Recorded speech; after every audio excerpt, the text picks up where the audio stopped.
Good afternoon, YouTube. It's been way too long since I've done a video on the truck due to work. I've actually been out of town working on some other projects, traveling to see family, so the truck has sat idle for, gosh, well over 6 weeks. It's been way too long, but I did some work on it today. Specifically, I hooked up the hose to this bad boy that one of my coworkers graciously loaned me, a Honda engine powered gasoline powered pressure washer. This thing has done wonders to clean up the underbody of the truck. It's easy to use, similar to any kind of small equipment engine. Hook up the hose on the back, the garden hose that is, then hook up the hose that actually runs to the nozzle, the spray nozzle.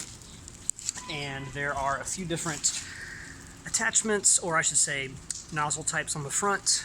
I'm using the one that looks like a kind of a wide blade, but if I go around to, this is all the parts that I've been storing in the cab, by the way, and some in the bed. This is what happens when you don't work on it for a few months. They just collect.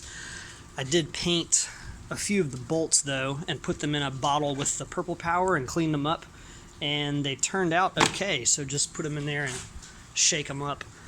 But if we go around to the front, back to the original point of the video, you can see the front differential was completely black, covered with grime and dirt, and with just a rough hit with the pressure washer came super duper clean, as did the rest of the undercarriage, which is just fantastic. It looks a million times better.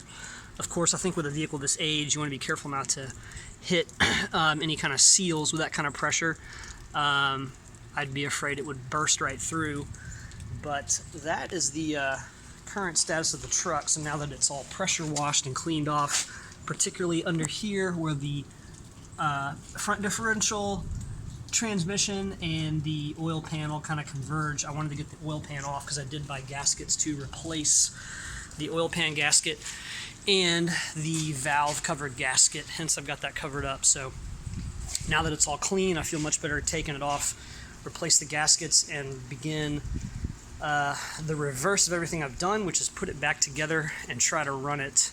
I do have to buy a couple of cables for the battery to ground, and then I think the positive battery cable was completely shot. I think that was the one that was completely mutilated. I don't know where I put it, but stay tuned.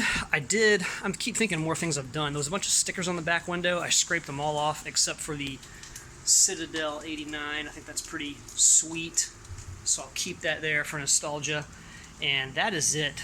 Stay tuned. Hopefully I will be posting more videos as soon as I get it put back together gradually. And also check out Instagram, Toyota Hilux 101. With that, I will sign off. See you guys shortly.